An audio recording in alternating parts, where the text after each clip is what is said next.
Hello વિદ્યાર્થી મિત્રો, આજે જે ચર્ચા કરવાના છે તે આપણા માટે ખૂબ જ મહત્વની સાબિત થવાની છે અને તે ચર્ચા કઈ છે તો કે the future perfect continuous tense, એટલે કે ચાલુ પૂર્ણ ભવિષ્યકાળ. ચાલુ પૂર્ણ ભવિષ્યકાળ કોને કહેવાય તેની સંપૂર્ણ માહિતી વાક્યરચનાની સાથે એક્ઝામ્પલની સાથે આજે જોઈશું. તો ચાલો થઈ જાવ તૈયાર. સૌપ્રથમ તો ચાલુ પૂર્ણ ભવિષ્યકાળ કોને કહેવાય? તો ભવિષ્યની અંદર કોઈ નિશ્ચિત સમયે કોઈ ક્રિયા ચાલુ થશે અને તે ક્રિયા અમુક સમય સુધી ચાલુ રહેશે તેવું દર્શાવવા માટે વપરાતો કાળ, તે એટલે ચાલુ ભવિષ્યકાળ, એટલે કે ચાલુ પૂર્ણ ભવિષ્યકાળ. તો તેની આપણે વ્યાખ્યાની સાથે સમજૂતી મેળવીએ. ચાલો સૌપ્રથમ તો તેની વ્યાખ્યાની ચર્ચા કરીએ. તો વ્યાખ્યા એટલે કે ભવિષ્યમાં કોઈ ચાલુ થનાર ક્રિયા અમુક સમય સુધી ચાલુ રહેવાની છે. કોઈ નિશ્ચિત સમયે ચાલુ થશે અને તે અમુક સમય ફિક્સ નથી, કોઈક સમય સુધી ચાલુ રહેશે. ચાલુ હશે તેમ દર્શાવવા માટે વપરાતો કાળ, ચાલુ હશે એવું દર્શાવવાનું છે તો તે વપરાતો કાળ એટલે કયો હતો કે ચાલુ પૂર્ણ ભવિષ્યકાળ. ટૂંકમાં કહીએ તો ભવિષ્યમાં કોઈક સમયે ક્રિયા ચાલુ થશે અને અમુક સમયે ચાલુ રહેશે, આવું દર્શાવવા માટે રજૂ કરવામાં આવતો કાળ એટલે ચાલુ ભવિષ્ય, એટલે કે ચાલુ પૂર્ણ ભવિષ્યકાળ. બરાબર. તો હવે તેની આપણે ચર્ચા કરીએ તો તેની અંદર વપરાતા શબ્દ જે છે ત્યાં તો કે ઓળખ સૂચક શબ્દ, તેની અંદર ફોર આવે છે અને સિન્સ આવે છે. જેમ અગાઉના બે કાળની અંદર તમારી સાથે ચર્ચા કરેલી છે તે જ પ્રમાણે અહીંયા પણ કહું છું કે બંનેનો અર્થ થાય છે થી અને થી. પણ ફરક શું છે તો કે ફોર આવે ત્યારે સમયનો ગાળો દર્શાવે છે, 1 દિવસ 2 દિવસ 5 દિવસ એ રીતે, અને જ્યારે સિન્સ આવે છે ત્યારે શું દર્શાવે તો કે સમયનું આરંભ બિંદુ, શનિવારથી, ગયા વર્ષથી, 2 કલાકથી. બરાબર. આ રીતે જે તે સમયથી ક્રિયા ચાલુ છે તેવું દર્શાવવા માટે વપરાતો કાળ છે આ, તેવું દર્શાવવા માટે વપરાતા શબ્દ છે. હવે ત્યારબાદ આપણે ચર્ચા કરીશું વાક્ય રચનાની. તો 3 વાક્ય રચના છે તેને સંપૂર્ણ આપણે સમજીશું અને ત્યાર પછી તેના એક્ઝામ્પલ લઈશું. ચાલો હવે પ્રથમ જે છે તેની અંદર ચર્ચા કરીએ તો એફર્મેટિવ સેન્ટેન્સ એટલે કે હકાર વાક્યો. તો અહીંયા જોશું તો વાક્ય રચના શું થશે તો કે કરતા આવે છે, પછી સેલ અથવા વિલ, હેવ, બીન, ક્રિયાપદનું રૂપ એટલે કે વી, ફોર પણ જેને કહેવામાં આવે છે, કર્મ અને અન્ય શબ્દો. તો આ રીતે વાક્ય રચના થશે. તેને એક્ઝામ્પલ જોઈએ. દાખલા તરીકે આપણે કહીએ, આ કરતા તરીકે લઈએ, Rahul will have been. Rahul will have been શું આવશે તો કે watching a movie, since an hour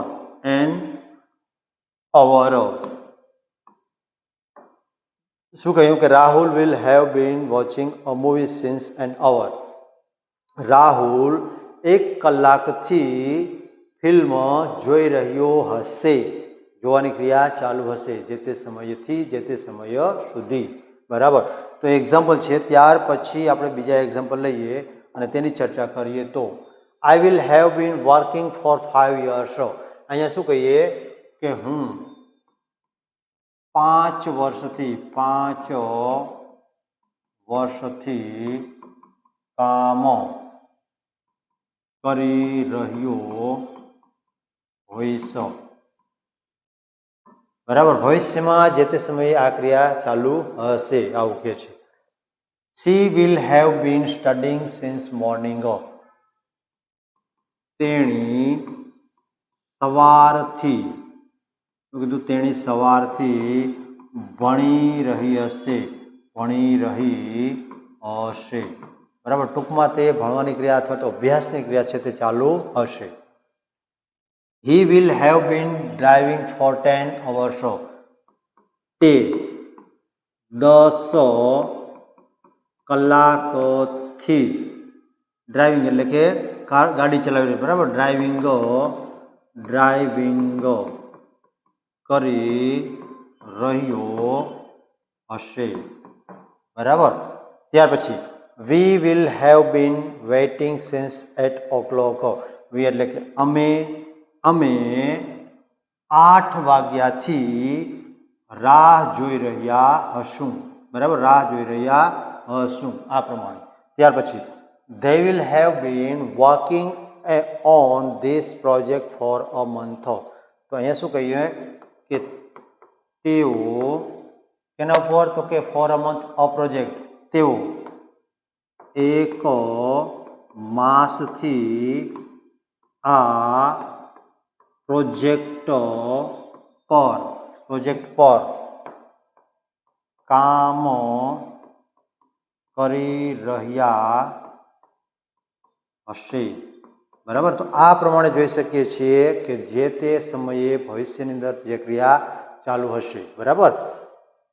તો આ છે આપણો વિધાન વાક્યની ચર્ચા. અને હવે ત્યાર પછી જે ચર્ચા કરશું તે છે નેગેટિવ સેન્ટેન્સ. ઇન્ટ્રોગેટિવ પછી આવશે. ઇન્ટ્રોગેટિવ સેન્ટેન્સ છે. બરાબર. એટલે કે નકાર વાક્ય. એની ચર્ચા કરીએ તો શું થશે? તો કે કરતા આવે છે, સેલ અથવા વિલ આવે છે, હેવ, પછી નોટ. આ બંનેની વચ્ચે શું આવી જશે? નોટ. એટલે વાક્ય નકાર થઈ જાય છે. પછી ક્રિયાપદનું આઈએનજી વાળું કે જેને આપણે શેના તરીકે તો કે V4 તરીકે ઓળખીએ છીએ. કર્મ અને અન્ય શબ્દો. ચાલો તો હવે એના વિશે આપણે ચર્ચા કરીએ. એક્ઝામ્પલ લઈ લઈએ સૌ પ્રથમ. તો પ્રથમ જે કર્તા તરીકે શું લઈશું? માની લો કે લઈએ Gauri will have not been શું લખશું? તો કે મેકિંગ ચપાતી since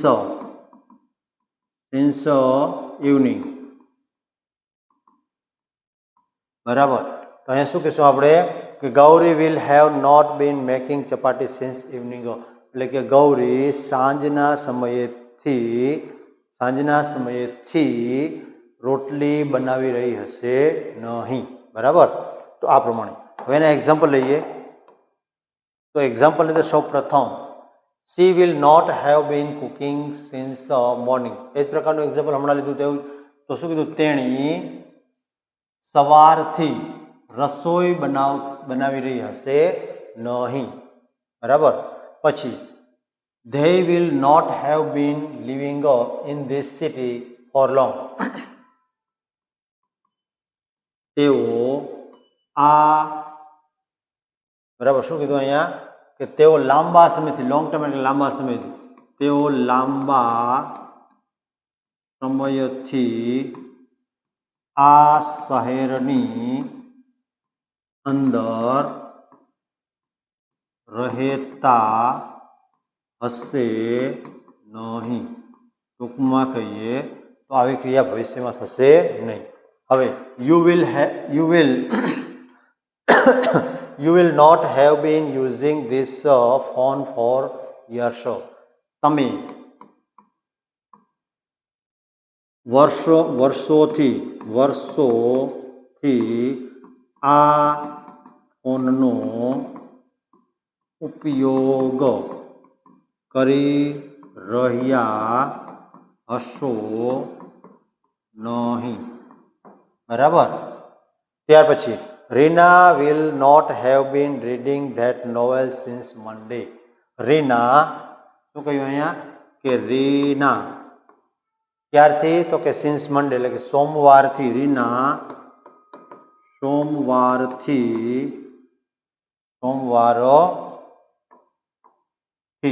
નોવેલ વાંચી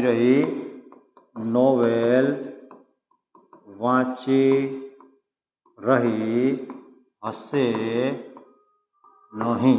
બરાબર. ત્યાર પછી my brother will not have been working on this project. My brother એટલે કે મારો ભાઈ આ પ્રોજેક્ટ પર કામ કરી રહ્યો હશે નહીં. બરાબર. શું કીધું? માય બ્રધર એટલે કે મારો ભાઈ આ પ્રોજેક્ટ પર કામ કરી રહ્યો હશે નહીં. આ પ્રમાણે. ચાલો ત્યારબાદ ચર્ચા કરીએ. તો તેની અંદર આપણે ચર્ચા કરીશું ઇન્ટ્રોગેટિવ સેન્ટેન્સ એટલે કે પ્રશ્નાર્થ વાક્યો. બરાબર. તો પ્રશ્નાર્થ વાક્ય વિશેની સમજૂતી આપણે મેળવીએ. પ્રથમ તેની વાક્ય રચના વિલ અથવા સેલ, પછી કર્તા, હેવ, બીન ક્રિયાપદનો એન્જોડ રૂપ એટલે કે V4, કર્મ, અન્ય શબ્દ અને છેલ્લે પ્રશ્નાર્થ ચિહ્ન. તો તેનું એક્ઝામ્પલ લઈએ તો આપણે શું કહીશું?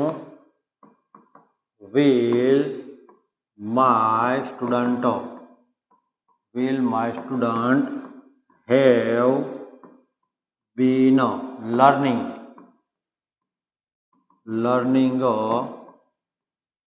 English for 2 years.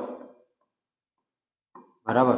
શું મારા વિદ્યાર્થીઓ 2 વર્ષથી અંગ્રેજી ભણી રહ્યા હશે? બરાબર. તો આ પ્રમાણે પ્રશ્નાર્થ વાક્ય. હવે તેના એક્ઝામ્પલ છે તેની ચર્ચા કરીએ. તો સૌપ્રથમ એક્ઝામ્પલ છે તેમાં will you have been studying for 3 hours? શું તમે 3 કલાકથી અભ્યાસ કરી રહ્યા હશો? બરાબર. તો આ રીતે પ્રશ્ન પૂછ્યો છે. will they have been talking for an hour? શું તેઓ, અહીંયા શું કહ્યું કે શું તેઓ 1 કલાકથી વાતો કરી રહ્યા હશે? બરાબર. તો આ પ્રમાણે. ત્યાર પછીનું વાક્ય will you have been using this computer for 5 years? અહીંયા શું કહ્યું કે શું, આપણે લખીએ નહીં, ડાયરેક્ટ કરીએ. શું તમે 5 વર્ષથી કોમ્પ્યુટર વાપરી રહ્યા હશો? કોમ્પ્યુટરનો ઉપયોગ કરી રહ્યા હશો? બરાબર. તો આ પ્રમાણે. પછી will the children have been playing since morning? તો અહીંયા શું કહ્યું કે શું બાળકો, ક્યારથી? તો કે સિન્સ મોર્નિંગ, બાળકો સવારથી રમી રહ્યા હશે? રમી રહ્યા હશે. આ પ્રમાણે. will Rekha have been reading this book for a week? શું રેખા શું કીધું? 1 અઠવાડિયાથી, 1 અઠવાડિયાથી આ ચોપડી અથવા તો બુક, આ ચોપડી વાંચી રહી હશે? બરાબર. આ પ્રમાણે આપણા દરેક પ્રશ્નાર્થ વાક્ય છે તેને પણ સરળતાથી સમજી શકાય છે અને જોઈ શકાય છે. ચાલો વિદ્યાર્થી મિત્રો, તો આ હતો આપણો કયો કાર્ડ? તો કે ફ્યુચર પરફેક્ટ કન્ટિન્યુઅસ ટેન્સ, એટલે કે ચાલુ પૂર્ણ ભવિષ્યકાળ. બરાબર. તો હવે આ જ રીતે દરેક કાર્ડને સમજવા અને હવે પછીની જે સિરીઝ ચાલુ થઈ રહી છે તે સિરીઝની અંદર દરેક WH ક્વેશ્ચન જે છે તેને સંપૂર્ણ સમજૂતીની સાથે અને એક્ઝામ્પલની સાથે માણવાના છે અને જાણવાના છે. તો મારી સાથે જોડાયેલા છો તો ચેનલને શેર કરો અને લાઈક કરો અને સબસ્ક્રાઈબ કરતા રહો. ત્યાં સુધી આપ સૌ મિત્રોને જય હિન્દ, જય ભારત.